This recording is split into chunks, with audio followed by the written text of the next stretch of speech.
کنتم خیر امۃ اخرجت للناس تأمرون بالمعروف وتنہون عن المنکر وتؤمنون باللہ. اے میرے بندو تم بہترین امت ہو، تم لوگوں کے لیے برپا کیے گئے ہو، لوگوں کے لیے نکالے گئے ہو.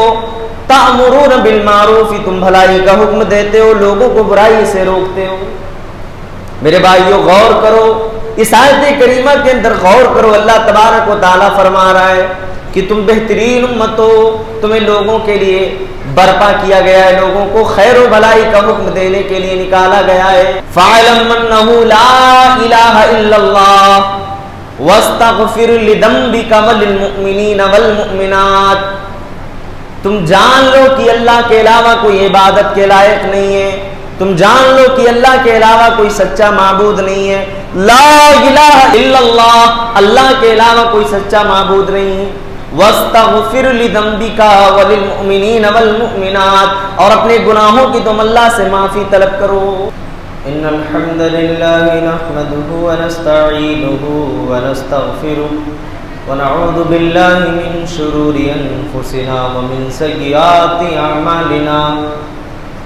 من يهده الله فلا مضل له ومن يضلله فلا هادي له واشهد ان لا اله الا الله وحده لا شريك له واشهد ان محمدا عبده ورسوله. يا ايها الذين امنوا اتقوا الله حق تقاته ولا تموتن الا وانتم مسلمون. يا أيها الناس اتقوا ربكم الذي خلقكم من نفس واحدة وخلق منها زوجها وبث منهما رجالا كثيرا ونساء واتقوا الله الذي تساءلون به والأرحام إن الله كان عليكم رقيبا.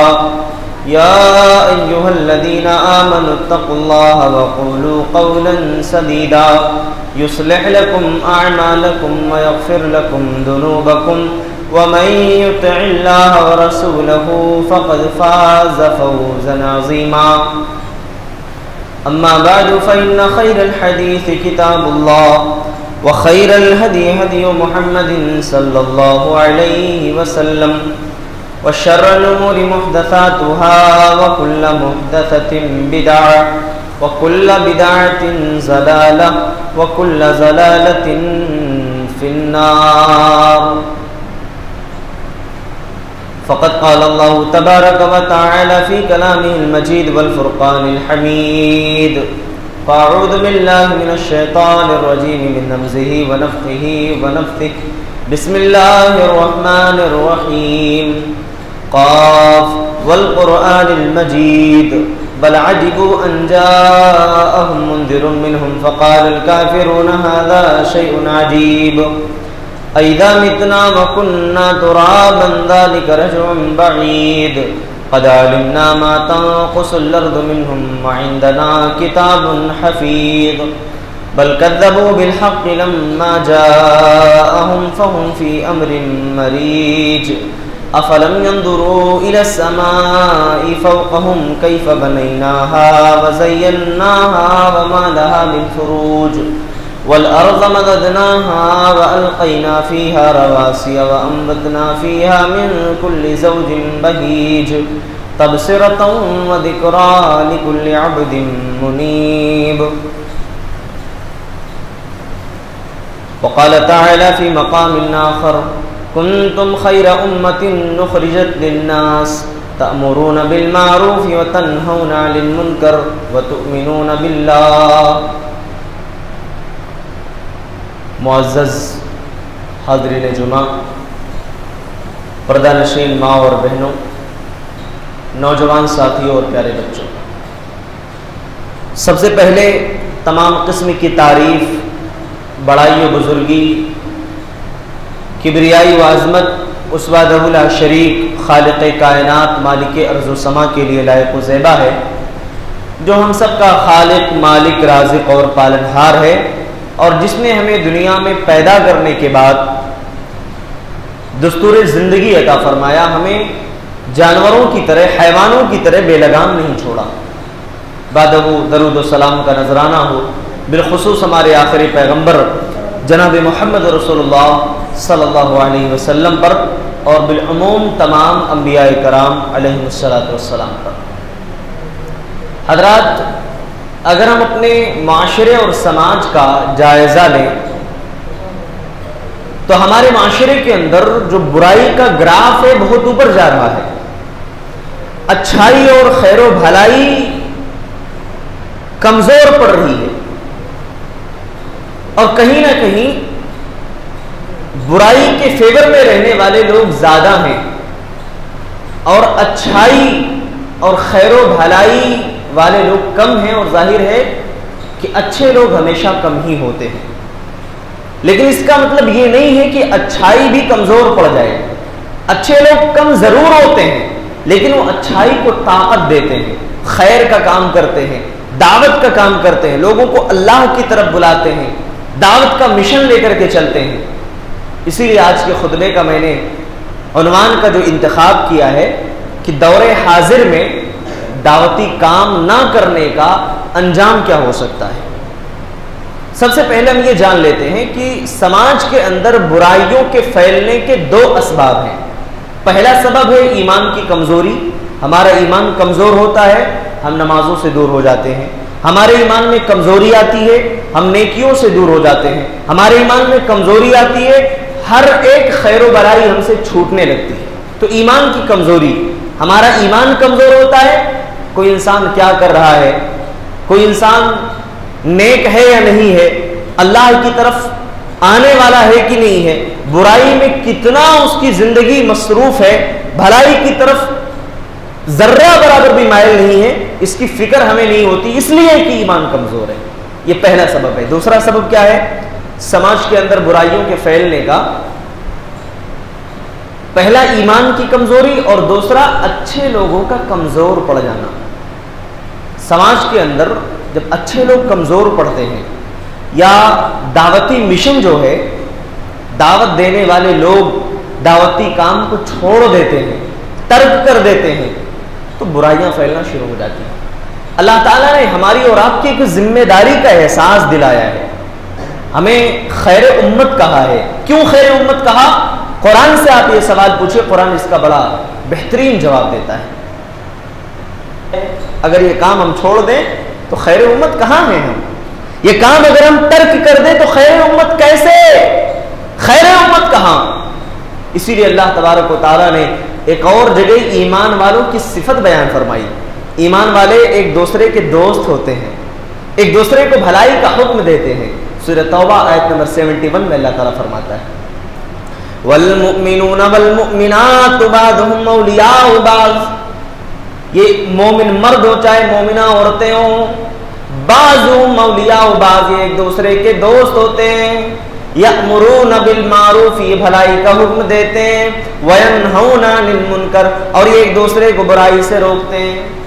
ویقیمون الصلاۃ ویؤتون الزکاۃ، یہ نماز قائم کرتے ہیں، زکوٰۃ ادا کرتے ہیں۔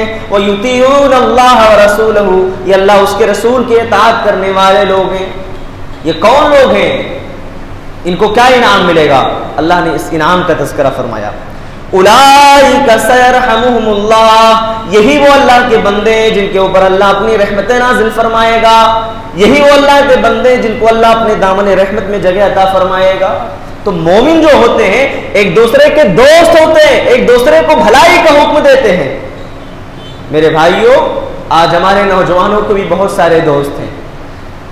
ایک بچہ اپنے فون کے اوپر گانے کا اسٹیٹس لگاتا ہے تو دوسرا دوست اس کو میسج کرتا ہے یہ گانا ذرا مجھے بھی فارورڈ کرو، مجھے بھی لگانا ہے۔ اللہ اکبر۔ ایک دوست اپنے موبائل فون پر گندی ویڈیوز دیکھتا ہے، غلط فوٹوز دیکھتا ہے، بری عادتوں کی لت ہوتی ہے اس کو، دوسرا دوست اس کو دیکھتا ہے تو برائی سے اگر نہ روکے تو میرے بھائی وہ مومن نہیں، اس کے دل میں ایمان نہیں ہے، اس کے دل میں ایمان نہیں۔ اور اگر وہ برائی پر سپورٹ کرنے والا بنے، اس کے دل کے اندر ایمان نہیں، کیونکہ اللہ نے نیکی پر مدد کرنے کا حکم دیا ہے، برائی پر نہیں۔ تعاونوا علی البر والتقوی ولا تعاونوا علی الاثم والعدوان، اے میرے بندو تم ایک دوسرے کو بھلائی پر مدد کرو، ایک دوسرے کی بھلائی پر تم ہیلپ کرو، ولا تعاونوا علی الاثم والعدوان، گناہ پر سرکشی پر تم ایک دوسرے کی مدد نہ کرو۔ تو یہ اللہ تعالیٰ نے کس کی صفت بیان فرمائی؟ ایمان والوں کی صفت ہے، بھلائی کا حکم دینا، برائی سے روکنا۔ لیکن سوال یہ ہے کہ جب ہم لوگوں کو اللہ کی طرف بلانے کے لیے نکلیں گے تو ہمارے پاس کیا ہونا چاہیے؟ کچھ ضروری ہے نا، ایسے تو ہم نہیں نکل سکتے ہیں۔ اگر ہم کسی کو کسی بیماری کا علاج بتاتے ہیں تو اس کے بارے میں ہمیں معلومات ہونی چاہیے۔ ایک ڈاکٹر جو سرجن ہوتا ہے، اگر سرجن نہیں تو آپریشن نہیں کر سکتا ہے۔ ایک ڈاکٹر MBBS نہیں ہے، دوا نہیں ہے اس کے پاس، علاج نہیں ہے اس کے پاس، ڈگریاں نہیں ہے اس کے پاس، وہ کسی کا علاج نہیں کر سکتا۔ تو سماج سے برائیوں کو ختم کرنے کے لیے، سماج سے برائیوں کو دور کرنے کے لیے 3 چیزیں آپ کے اندر ہونا چاہیے۔ نمبر 1، علم کا ہونا بہت ضروری ہے۔ ہمارے پاس علم نہیں ہے، جتنا علم ہے ہم اس پر عمل کریں، جتنا اللہ نے ہمیں دین کا علم دیا ہے اس پر عمل کریں، جتنا معلوم ہے اتنا لوگوں کو بتائیں، فتوے بازی نہ کریں، آگے نکل کر کے فتوے دینا ہم نہ شروع کریں، کیونکہ علم ہمیں جتنا ہے میرے بھائی بس اتنا ہی ہمیں بولنا چاہیے۔ کوئی معاملہ ہمیں نہ معلوم ہو ہم دوسروں کی طرف اس کو ریفر کر دیں، دوسروں کے حوالے کر دیں، علماء کے حوالے کر دیں کہ ان سے جاؤ، ان سے معلوم کر لو۔ کیوں؟ فَاسْأَلُوا أَهْلَ الذِّكْرِ إِن كُنتُمْ لَا تَعْلَمُونَ، اے لوگ اگر تمہیں نہیں معلوم ہے، تم نہیں جانتے ہو تو اہل علم سے پوچھ لو، جن کے پاس دین کا علم ہے، جن کے پاس دین کی جانکاری ہے۔ علم کا ہونا ضروری ہے۔ اچھا علم ہے تبھی ہمیں معلوم ہوگا کہ نیکی کیا ہے، علم ہے تو ہمیں پتا چلے گا برائی کیا ہے۔ اور ایک بات یہ بھی ذکر کر دیتا ہوں کہ ہر وہ چیز جو ہمارے اپنے مزاج سے نیک ہو، اچھی ہو، نیکی جسے ہم سمجھ رہے ہو، لیکن معیار شریعت پر وہ نیکی نہ ہو، وہ نیکی نہیں ہو سکتی۔ نیکی وہ ہے جس کو قرآن اور حدیث میں نیکی کہا گیا، نیکی وہ ہے جسے اللہ اس کے رسول نے نیکی کہا ہے۔ ورنہ آج ہمارے کچھ بھائی میلاد منانے کو بھی نیکی سمجھتے ہیں، میلاد منانے کو بھی نیکی سمجھتے ہیں۔ اگر ان سے کہا جائے کہاں قرآن و حدیث کے اندر یہ دلیل ملے گی کہ کہاں اللہ اس کے رسول نے اس کا حکم دیا ہے، تو جواب دیتے ہیں کہاں اللہ اس کے رسول نے منع کیا ہے۔ میرے بھائی یہ جواب نہیں ہے، ہمیں ثبوت ملنا چاہیے۔ نبی کی زندگی ہمارے لیے آئیڈیل ہے، نبی کی زندگی ہمارے لیے نمونہ ہے۔ جب تک نبی سے ہمیں دلیل نہیں مل جاتی، صحابہ سے دلیل نہیں مل جاتی، ہم وہ نہیں کریں گے، کیونکہ اللہ تعالیٰ نے نبی کریم صلی اللہ علیہ وسلم کی اتباع سے 1 انچ نہ ہم پیچھے ہٹ کر کامیاب ہو سکتے ہیں، نہ 1 انچ آگے بڑھ کر کے کامیاب ہو سکتے ہیں۔ بس وہی ہمیں کرنا ہے جو ہمارے نبی نے، ہمارے رسول نے کیا ہے۔ علم کا ہونا ضروری ہے۔ کیوں؟ امام بخاری رحمۃ اللہ علیہ نے اپنی صحیح بخاری کے اندر ایک باب قائم کیا ہے، باب العلم قبل القول والعمل، علم کا بیان، علم کا باب، قول اور عمل سے پہلے، کسی بات کو کہنے سے پہلے، کسی کام کو کرنے سے پہلے ہمارے پاس علم ہونا چاہیے۔ اور اس باب کے تحت انہوں نے ایک آیت ذکر فرمائی ہے، پہلے جان لو اس کے بعد لا الہ الا اللہ پڑھو۔ جب آدمی علم حاصل کرے گا، اسی لیے ہمارے نبی صلی اللہ علیہ وسلم کے اوپر جو سب سے پہلی وحی نازل ہوئی، اقرا بسم ربک الذی خلق، اے نبی پڑھیے اس رب کے نام سے جس نے آپ کو پیدا فرمایا ہے۔ تو اللہ تعالیٰ نے سب سے پہلے پڑھنے کا حکم دیا، علم حاصل کرنے کا حکم دیا۔ پتہ چلا علم ہے تو ہمارے سامنے ہدایت، گمراہی، ضلالت، شرک اور کفر، یہ سب تمام چیزیں واضح ہو سکیں گی۔ اگر علم نہیں ہے تو ہم گمراہی میں، اندھیرے میں رہیں گے۔ قل هذه سبیلی ادعو الی اللہ علی بصیرۃ انا ومن اتبعنی، اے نبی آپ کہہ دیجئے یہ میرا راستہ ہے، ہادی سبیلی یہ میرے رب کا راستہ ہے، ادعو الی اللہ میں اللہ کی طرف لوگوں کو بلاتا ہوں، انا ومن اتبعنی اور میں بصیرت کے ساتھ بلاتا ہوں، علم کے ساتھ میں لوگوں کو اللہ کی طرف بلاتا ہوں، انا ومن اتبعنی اور جو میری اتباع کرنے والے لوگ ہیں وہ بھی اسی کام کو، اسی عمل کو وہ بھی فالو کرتے ہیں، وہ بھی علم کے ساتھ لوگوں کو بلاتے ہیں۔ ہم نے یوٹیوب سے 2-4 ویڈیوز دیکھ لیے، 4 علماء کے خطابات سن لیے، میرے بھائی ہمارے پاس معلومات ضرور آ گئی ہیں مگر علم نہیں آیا ہے۔ ہمارے پاس معلومات ضرور آئی مگر علم نہیں آیا.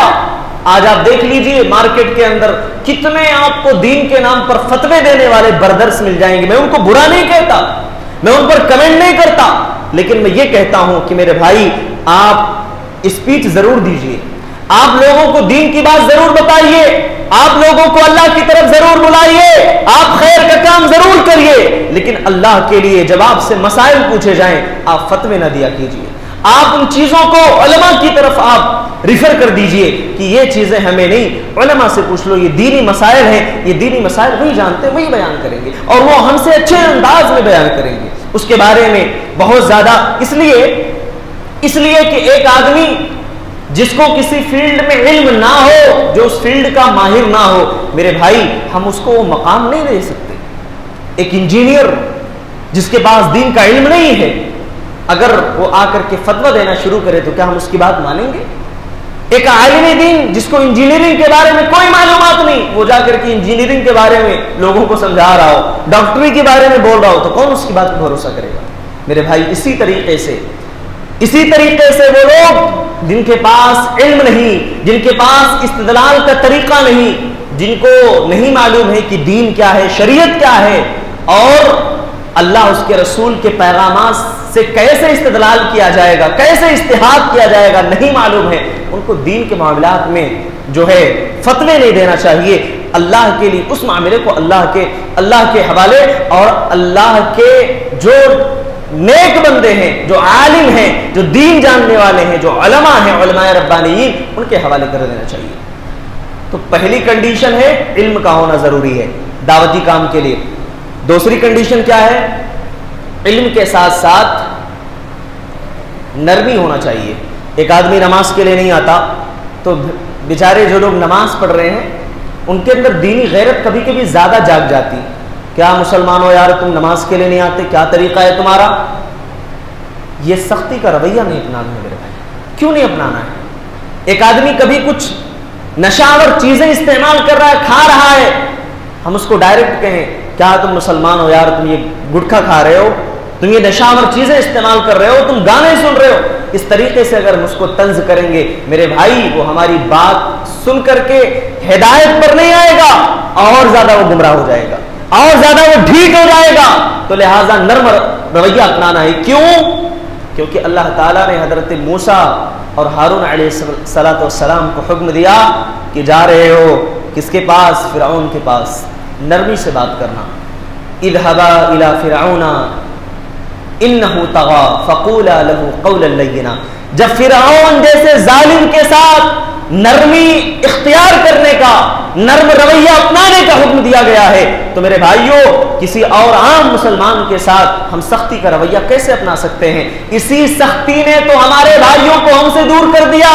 اسی طنز نے, اسی تانو تشنی نے, دین کے معاملے میں اسی سختی نے, اور کفر کے اسی فتوے نے, ان کے پیچھے نماز نہیں, ان کے پیچھے نماز نہیں, وہ کافر ہے, وہ مشرک ہے, ہمارے اسی عمل نے تو لے جا کر کے ہمیں ذلت کے اس گڑھے میں ڈھکیل دیا کہ جو ہمارے قریب بھی آنا چاہتا تھا ہم سے دور ہو گیا, جو ہم سے آ کر کے دین سیکھنا چاہتا تھا وہ بھی ہم سے متنفر ہو گیا, اس کے دل میں بھی ہمارے لیے نفرت پیدا ہو گئی. تو میرے بھائیوں اللہ کے لیے لوگوں کو دین سمجھائیں, حق بتائیں, کفر کے فتوے نہ لگائیں. ان کو دین نہیں معلوم ہے, وہ نہیں جانتے ہیں, ان کو بتانے کی ضرورت ہے. تیسری چیز یہ ہے صبر ہونا چاہیے. آپ جب لوگوں کو سمجھائیں گے حق پر ہیں, ہو سکتا ہے کہ آپ کا بھائی آپ کو گالی دے دے, ہو سکتا ہے آپ کا رشتہ دار آپ کو برا بھلا کہہ دے, صبر کرنا ہے. حضرت لقمان علیہ السلام نے اپنے بیٹے کو کیا نصیحت کی؟ یا بنی اقم الصلاۃ, اے میرے بیٹے تم نماز قائم کرو, وامر بالمعروف وانہا عن المنکر, بھلائی کا حکم دیتے رہنا, بھلائی کا حکم دیتے رہنا, برائی سے روکتے رہنا. واصبر علی ما اصابک ان ذلک من عزم الامور, لوگوں کی طرف سے جو تکلیف آئے اس پر صبر کرنا. ان ذلک من عزم الامور, یقیناً یہ بڑے ہمت کا کام ہے, یقیناً یہ بڑے حوصلے کا کام ہے. میرے بھائیوں لوگوں کی تکلیفوں پر صبر کرنا آسان بات نہیں ہے. گھر کے اندر ایک چمچ گر جائے, گلاس گر جائے, آدمی جذبے میں آ جاتا ہے, کیسے آواز آئی, کیسے گلاس گر گیا, کیسے برتن گرا, آدمی باہر برداشت کرے گا. کرنا چاہیے, اللہ نے حکم دیا ہے. اللہ نے حکم دیا ہے کرو. اگر چاہتے ہو کہ لوگ دین سمجھ جائیں, چاہتے ہو کہ لوگ دین سیکھیں, لوگوں کے سامنے اسلام پیش کرو, اور اسلام پیش کرنے سے پہلے اپنے آپ کو اس لائق بناؤ.